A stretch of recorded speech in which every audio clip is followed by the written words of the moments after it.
Welcome back to BadgerBlitz TV, your Rivals.com destination for all things Wisconsin athletics. Once again, I'm Matt Perkins, joined as always by my good friend, Rivals.com national analyst Clint Cosgrove. Like we always say, it's the best time of the week. Best time of the week. It's been a little while, and it's time to be awesome. It is time to be awesome today. Shout out to John for hopping on and pinch hitting for a couple episodes there. But Clint, you are back. I'm sure it was much better. No, I mean, Clint, I love John. We all love John. We're not here to compare. It's comparing apples to oranges, especially with the color of that beard you got going on right now. One of the things, though, that happened in your absence was our most talked about recruit on this podcast, Darrion Dupree, finally committed to Wisconsin. You had just had a film room breaking down his tape come out. We've broken down his film on this program, I think twice, actually, just because, this is BadgerBlitz TV, man. What are we gonna do? We're gonna break down Badgers. That finally came to a close. Finally chose Wisconsin. What do you think put it over the edge for Darrion? And how do you see going forward? How fast do you think he can hit the ground running? Yeah, I think Wisconsin was always the place in the back of his mind where he wanted to be. A little bit before he committed. We talked on the phone for a while because I was actually setting up. We were going to do a commitment video once he had made the decision, and he had not officially made the decision yet. And so I was just, picking his brain, seeing where he was at. And, there was some talk about going down to Alabama and, or staying home at Illinois. And really, he wanted to make sure he was making the right decision. And I think in the end, Wisconsin felt home to him. He mentioned a connection with the players. He's like, it won't even be a big transition. He's like, I feel like I'm one of them already. And, I really think in his heart, he knew that's where he wanted to be for a long time. I just think, he had to explore all of his options and weigh his options and see if there might be something else out there that, would give him the same feeling or present a bigger opportunity. And in the end, I think Wisconsin is where the heart is, and that's where he'll play. Stepdad played at Michigan State, so might be a little in-house rivalry going on there. But no, he seems really excited about it. I talked to his dad the other day. His dad's fired up as well, and Wisconsin's getting a good one. I think he's got a chance to contribute right away. I talk about it in the film room breakdown. He does look a little slight. He's not the big back that Wisconsin's used to, but at the same time, doesn't have an ounce of fat on him. He's rocked up, and he actually weighs 190 pounds. He just doesn't look it. So, just his ability with the ball in space, the way he can, make defenders miss. He's slippery. He's hard to bring down. He can contribute in the return game, even though you haven't really seen much of that at the high school level, just because, there's other players that, especially at Mount Carmel, that, they needed in those roles that were older, needed film exposure. But he has every tool to be a difference maker there. He split out at receiver. He's every bit as good as a receiver as he is a running back. There's just going to be so much they can do with him. And, it's hard to be a young running back in the Big Ten if you're not a 225-pound guy. But with the new offense and the, just the dynamic things that he can do and the various skill sets that he possesses, I think that he'll be able to carve out a role early. And in a couple of years from now, I think he's a name that will be nationally known, to be honest. Yeah, I think he's a great fit, and the 1-2 of him and Atuka really makes sense together. It really makes sense as a tandem. Thunder and Lightning. Thunder and Lightning. I'm excited to see him catch some more passes, even as a senior in high school this year. I'm hoping to see him get utilized a little bit more, whether it's out of the slot, out of, swing passes, screens, that kind of stuff. Because I think that is an arsenal of his game that hasn't been fully realized yet. And I think that it will be something that is going to be important once he makes it to the next level under Phil Longo, because, he's going to be asking those backs to do a lot. Also be interesting to see how he holds up in pass protection, because that is probably the one thing that prevents most freshman backs from getting on the field is their ability to pass protect. And so I think that will be another sort of not turning point, but just, one of the many levels that he will need to, get ready for once it comes to playing at Wisconsin in the Big Ten. Another kid from the state of Illinois who will be joining him is Dillan Johnson, the long pursued once Northwestern commit. Made a pretty quick flip this week, Clint. Yeah, he did. That was that was a record-setting flip. Obviously, we're actually going to talk about those circumstances here in a little bit, but let's talk about Johnson first. We talked about him on the show before. He's classic sawed off like monster. The rest, like number one heavyweight wrestler in the state of Illinois, if not the country, like undefeated in the nation. In the nation. I think he has just all of the tools that he needs. He's still a little bit raw as a football player to me, but you think about the body mechanics that he has from the wrestling side, he could be such a good fit for, to line up in a variety of places, basically anywhere between the outside shoulder of either guard. I could see him sort of being, anywhere from a true nose to being able to be a 3 technique and being able to, be a disruptor at those. How do you feel about this for Wisconsin? What do you think sort of, moving forward, this does for both Johnson and the Badgers? Well, I think it's massive. I know the Wisconsin staff was gung-ho because, even though he's not the prototype necessarily, even though he's still at a raw stage in his development, those type of players, especially that are such a great schematic fit, they don't grow on trees. And there were very few of them. They were dwindling. And he had dwindled. He had been committed to Northwestern. And the Wisconsin staff, I know, loved him. They've loved him for a long time. Fickle has a background in wrestling, so that's obviously a big part for them. Like we said, he's arguably, the top heavyweight wrestling recruit in the nation as well. He plans on wrestling at Wisconsin. So, phenomenal scheme fit. He makes the room better right away.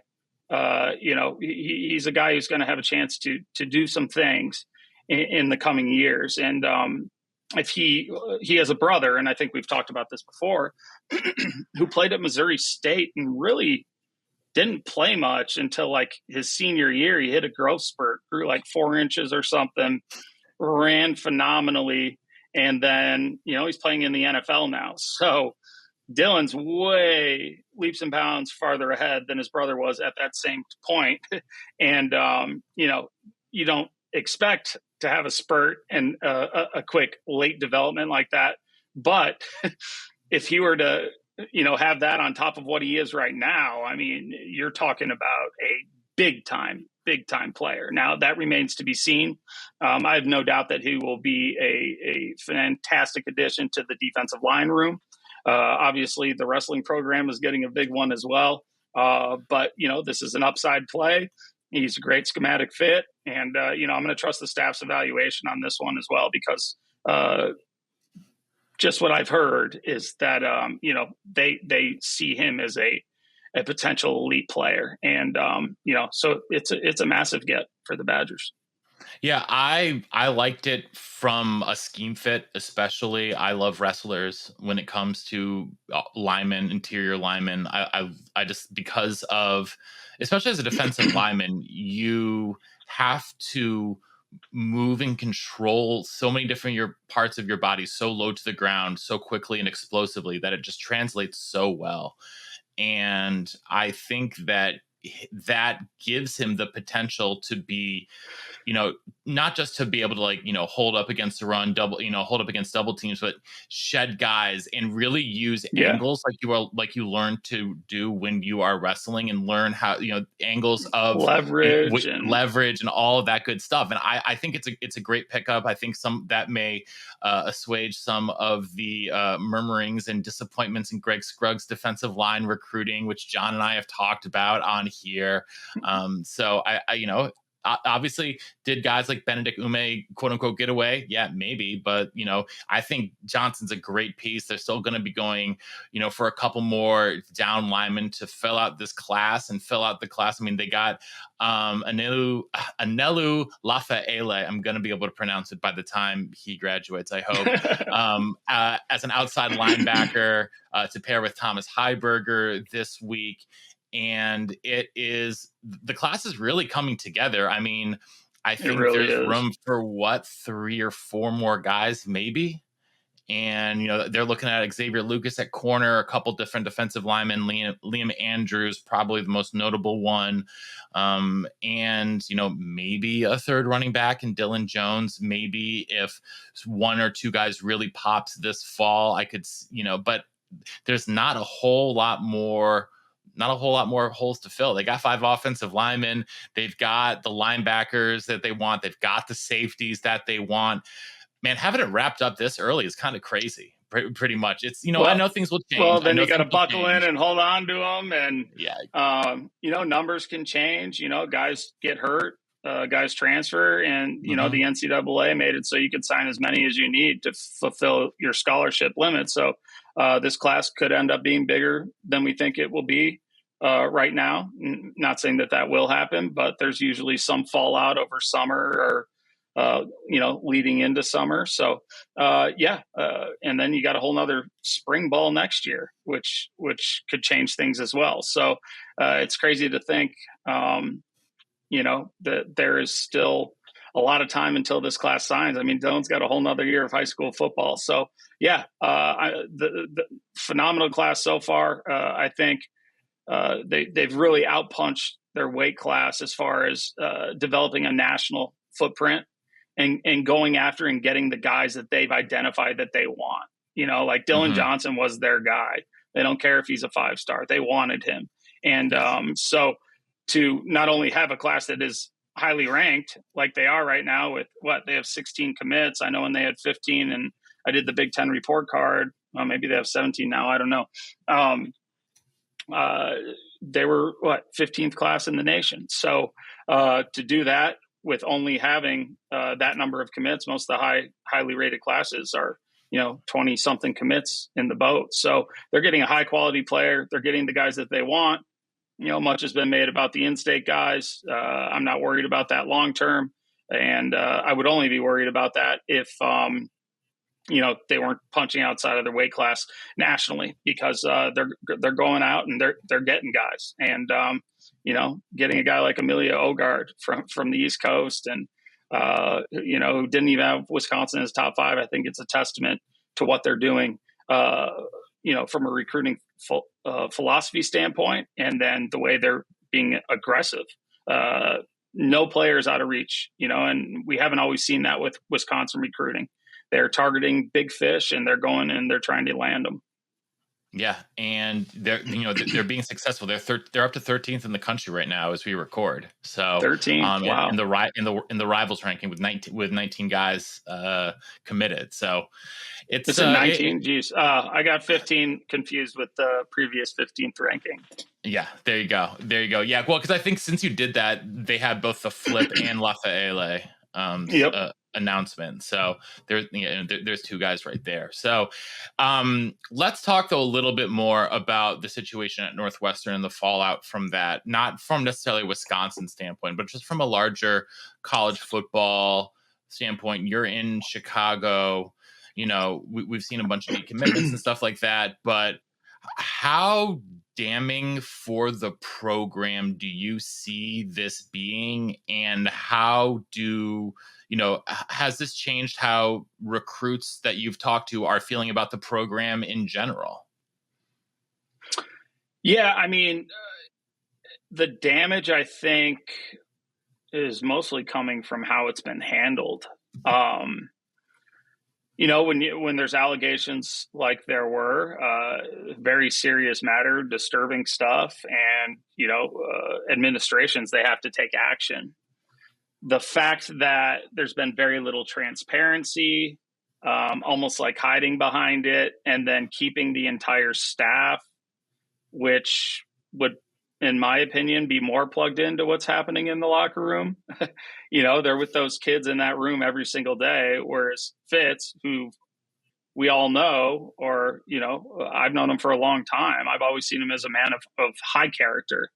And, the accusations and stuff that come out, that just, it doesn't line up. And then, the whole thing doesn't make sense. So I'm happy that the coaches and their families get to stay. I'm happy for Coach Braun to get the opportunity. I don't know if they're going to end up making him the interim. I know he's like the sitting head coach, which is another weird thing. Like, are they going to go out and try to hire a guy full time and have him stick with this staff for a year and then let him make his changes from there? Like, there's just so many questions. And so from a recruiting standpoint, you don't want questions when you're committing a big part of your life, one of the biggest decisions of your life, not only from a football standpoint, but from a social standpoint, from an academic standpoint, where you're going to likely meet your wife, all of that stuff. And so the things Northwestern does have in their favor is if a kid is about the degree, about the fantastic facilities that they have, about the program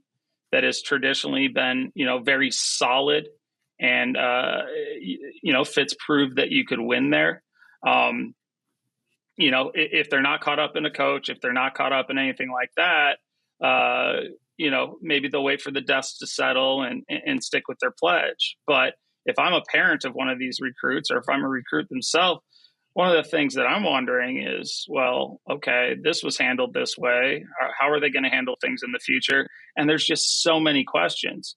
Who's going to be coaching me? Are there going to be, more allegations that come out? Is there going to be more fallout? Is there going to be any sort of NCAA sanction? Is this going to turn into a big legal battle? So for a recruit, even if they're very comfortable and want to be at Northwestern, you got to start thinking, those thoughts have to be going through their heads, whether they want to be there or not. Now, a lot of guys committed to Northwestern because of Fitz. When we were talking with recruits and commits afterwards, the one thing that came up consistently, whether they wanted to go on the record or not, was that they were there largely in part because of Coach Fitzgerald. And so I think we're going to continue to see some fallout from that class.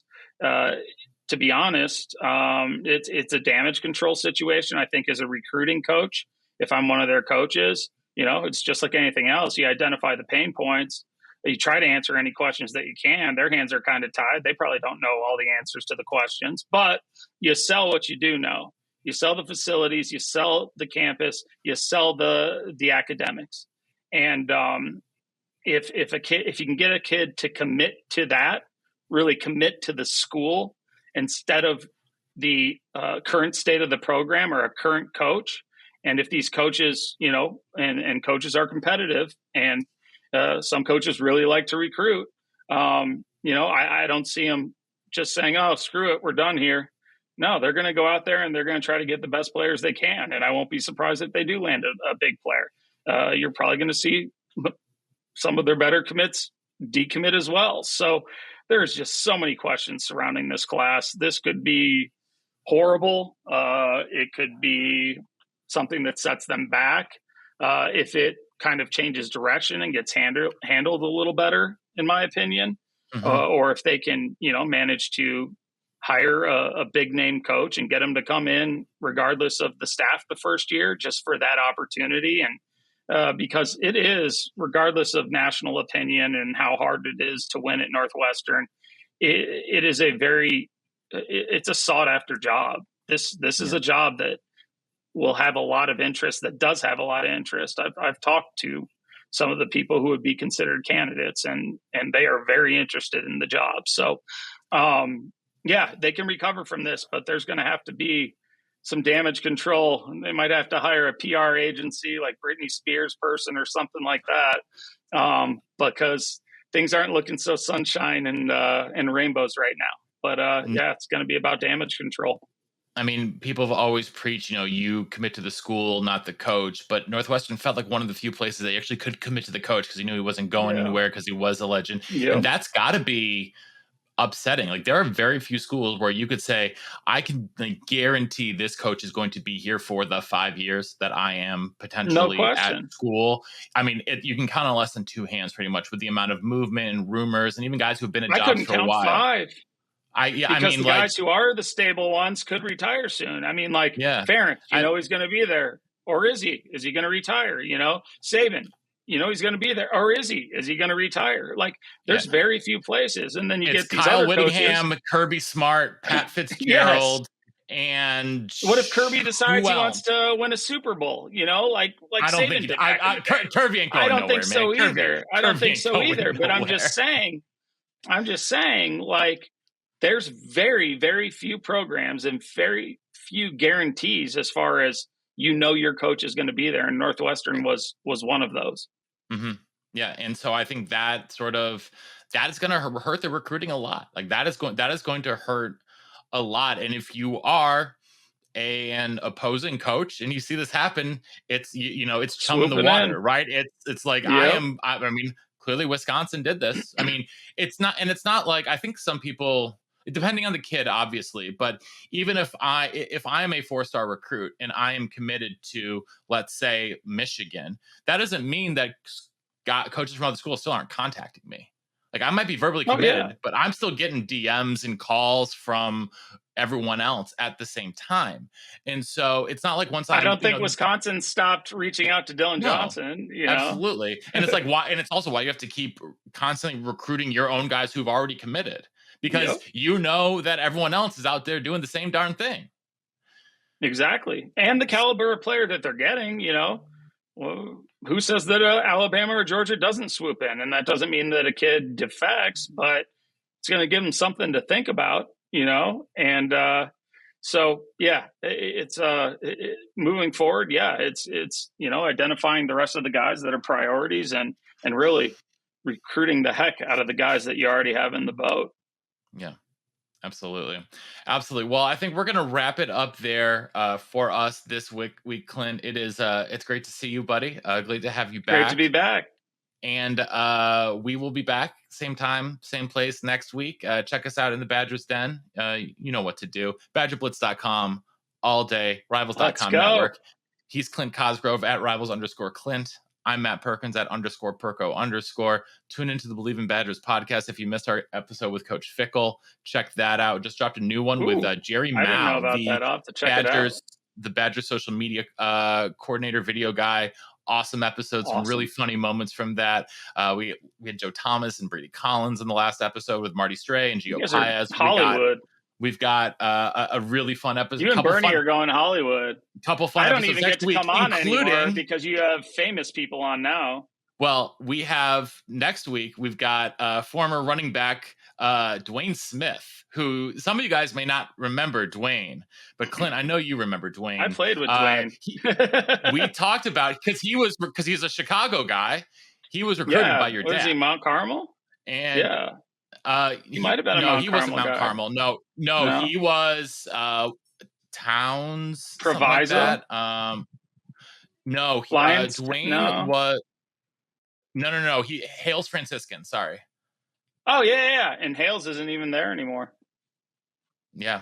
So there you have it. We talked about Darrion being the next great Chicago running back to come up to Wisconsin. So bringing it full circle here today.